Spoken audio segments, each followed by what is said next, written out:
welcome back to my channel, or welcome if it's your first time here. I'm Lindsay, and the moment is here. Someone who read the Percy Jackson Olympians series over a decade ago is finally doing a review of the newest book. I know it's what everyone's wanted.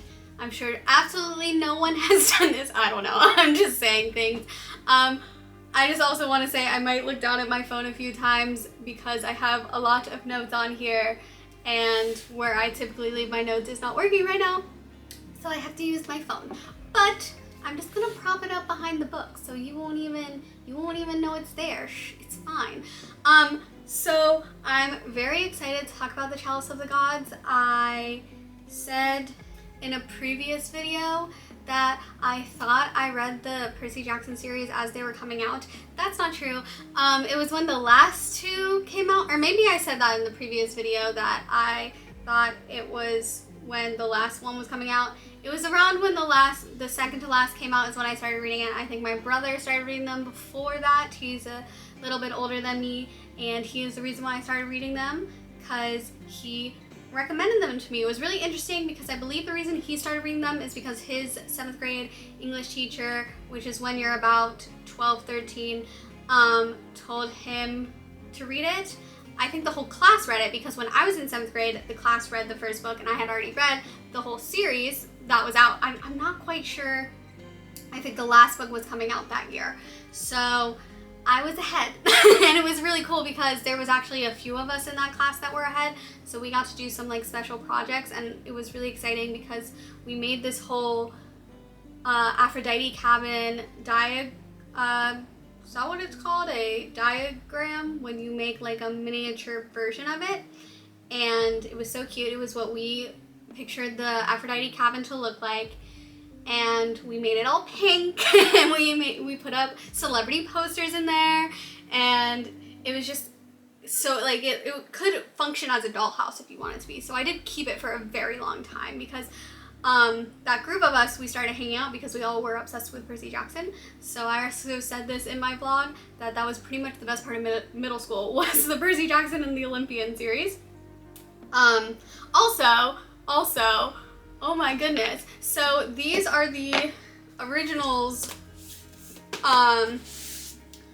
the original series that I have. These are the copies I read. You can see that the spines are not great. My brother and I both read these exact books.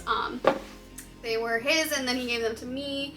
And I saw someone on TikTok calling these, again, I didn't see it on TikTok, but it was a TikTok. If you've been here, you know that I have a TikTok, I just haven't been on it. I actually cannot get onto it, and I'm okay with that. I haven't been on it in a very long time, but I saw a TikTok outside of TikTok of someone saying they were calling these the vintage versions of the books. And I don't know why I'm overexposed right now. Probably because I'm heated. You can't be doing that. You can't be doing that to me. You can't be calling my version of the books the vintage version. They're not. They are simply not. I don't know if it's showing my age here, and I'm not even that old. I'm pretty sure I'm still Gen Z, but I don't think anything from the 2000s can be considered vintage. Personally, I think things like from when my grandma was a kid, like the 50s would be vintage. That's in my mind. When you say vintage, I go to like the 50s. But yeah, you absolutely cannot be saying these are vintage. I will not allow it. I will not. Okay. I'm sure they were probably trolling anyway, but still. You absolutely cannot be doing that. So moving on, this is where things might get a little controversial, but I did not reread the series before reading the newest book, where I know people are going to be like, that's not a good idea, you should have reread the series. But I remembered enough. I saw Percy Jackson, the musical, that's not what it's called, the Lightning Thief musical on Broadway, and that was 4 years ago. I thought it was just a couple years ago, but now I'm starting to realize 2018 was 5 years ago. I'm not allowing this. This cannot, wait, no, it was 2019. I saw it in 2019, so it was only 4 years ago. Okay, but no one talk about time ever around me. You will give me an existential crisis, okay? So I felt like I remembered the books well enough to feel confident enough jumping back in, and I did. I wasn't lost. I did enjoy myself. So I'm gonna jump into my favorite parts and get a bit nostalgic. And we're just gonna have a fun rambly video. Even though I have it a little bit scripted out, it's gonna be fun and rambly because it already has been. I've already talked about my little bit of middle school nostalgia and being really excited for the last book to come out and making the Aphrodite cabin. Someone I think made Poseidon's Trident. Personally, I think it's a little bit of a cop-out cop-out project. I don't know. It was pretty cool looking, I'll give them that, but I'm just saying. Also, I'm pretty sure when I took it on this channel, but it's probably not up anymore because I did private a lot of my old videos, which by old I mean a couple years old. And I took the Godly Parent quiz, the one, I don't know if it's an official one, but it looked official.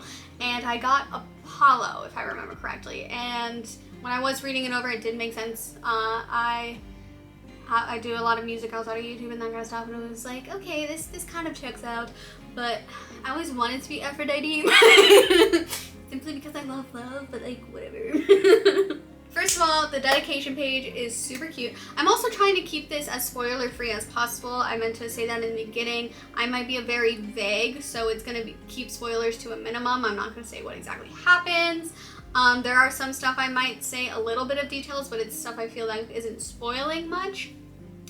But I just wanted to give that, preface this with, there's not gonna be any big spoilers, and hopefully the details I'm giving don't feel as much of a spoiler, but I'm gonna keep most things vague. So the dedication page is very cute. This is probably the only spoiler I will give. It's dedicated to the actors playing Annabeth, Percy, and Grover in the show, and I thought that was very sweet. So immediately Percy is so relatable.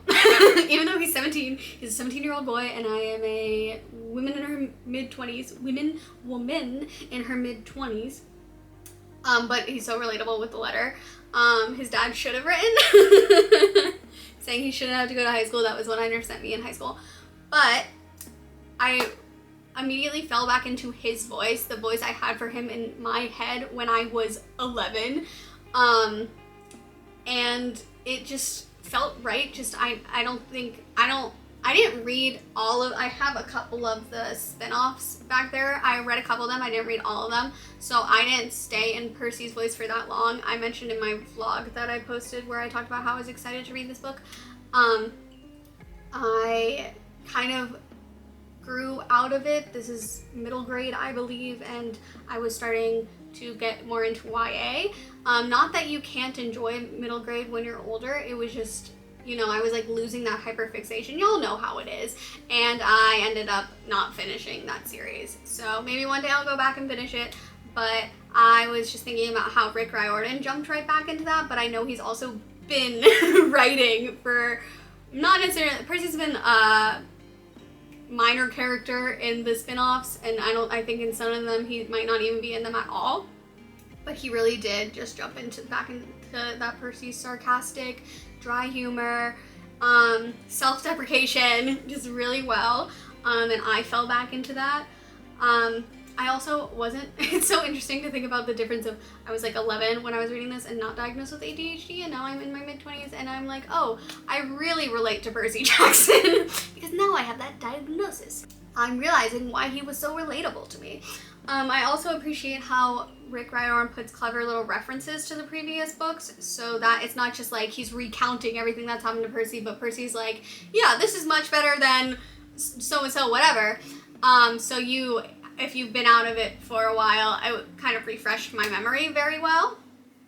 So I didn't even have to go back and reread them. Which, again, there's nothing wrong if you wanted to. I was already reading other stuff and I just wanted to jump right back into it. Also, very early on, I realized the difference in me reading these books as a child versus now, that they were more my level back then. I was like, oh, I have improved as a reader. That was kind of the wake-up call to me, because when you're just progressing and you're just going from middle grade to YA to adult books or whatever, and even I still read YA sometimes, and obviously if I want to go back and read a middle grade, I will, because I think you should just read whatever you want. I just, that was just immediately, I was like, oh, this is really easy. This is a really easy read for me. I didn't realize how much my reading style has improved, but it was a nice self-esteem boost. I just also, like I said, I don't think there's anything wrong with going back and reading easier books, especially if you're going through a reading slump. Sometimes it can help you get through it if you go back and read YA or middle grade or whatever. So yeah, that's just a little commentary there, especially since these books still, despite being easy, were entertaining, and they made me laugh out loud multiple times. Rick Riordan is so funny, and the visual of a dolphin wearing a reflective vest cracked me up. There were so many parts of this book that actually, like I said, made me laugh out loud, but just early on, he's just so funny. Another thing that happened early on in the book is realizing how much Percy Jackson is a simp for Annabeth still, and even more so now that they're together, and I love it so much. He pretty much goes on this whole tangent very vaguely about how she's his person, and my heart melted. Perciveth was one of my original ships before I knew what shipping was, and I just loved the concept of them actually being together, and it was very heartwarming. But also, this is where we get into my slight bit of criticism. So in that same part where, in that same chapter where Percy has his whole thing where Annabeth's his person or whatever, then they go to a place called Himboju. Oh, no. We're not there yet. He mentions deepfakes, and that gave me whiplash because I read these in 2009. Deepfakes were not a thing. They weren't, if they were already in development or around at all, they weren't really being talked about in the way they are now. So here's the thing about Rick Riordan, he's clever enough that he did not mention a specific time that this was. He did mention some of the technology, but he was able to then make this new book, even though not much time has passed. I think it's been maybe a year since The Last Olympian. Is that what that's called? Yeah, I remembered. Not that much time has passed, but he has made it into modern time, whereas my Percy Jackson was modern time 2009. So that was a little disconcerting to me. I didn't like it.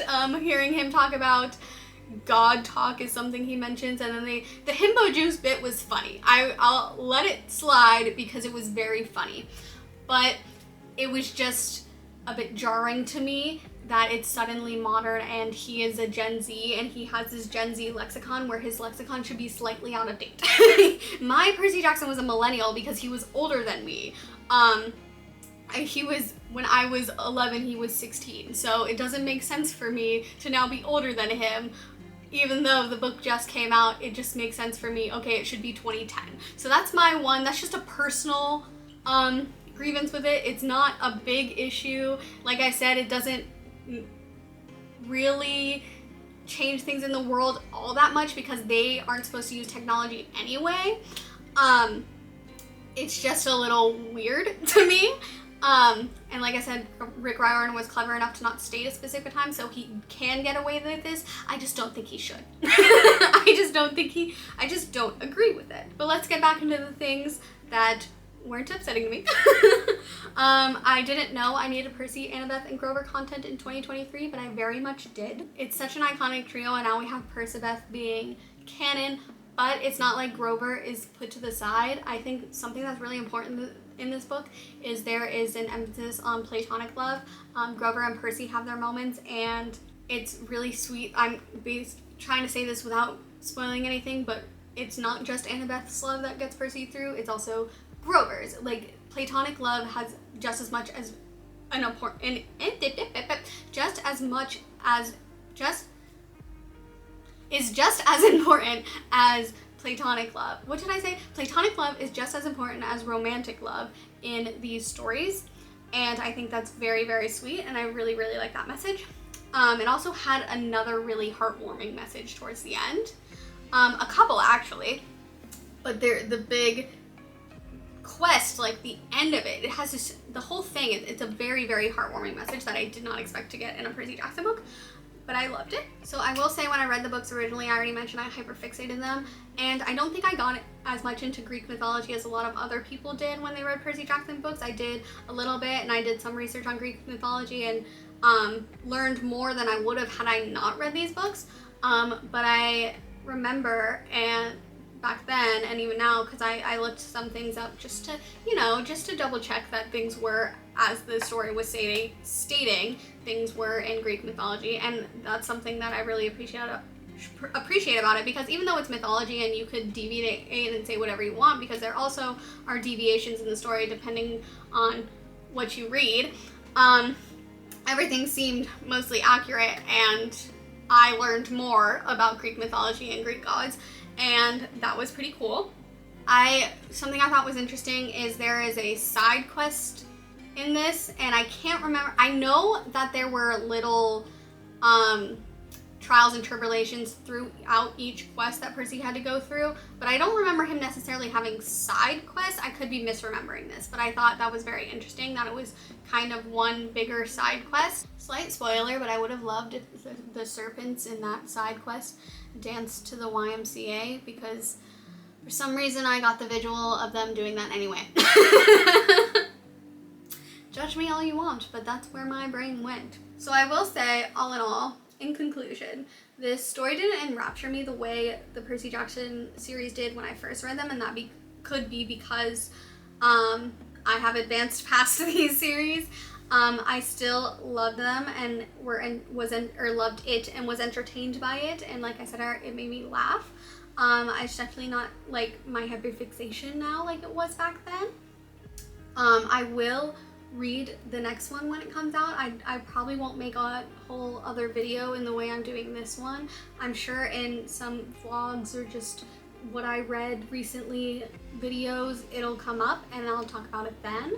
But for the most part, like I said, I didn't know I needed more Percy Jackson content until I got it. And even though I didn't completely enrapture me and become my hyperfixation the way the books did when I first read them, it still was a nice little trip down memory lane for the one thing from middle school. One good thing, the one thing. The one good thing from middle school.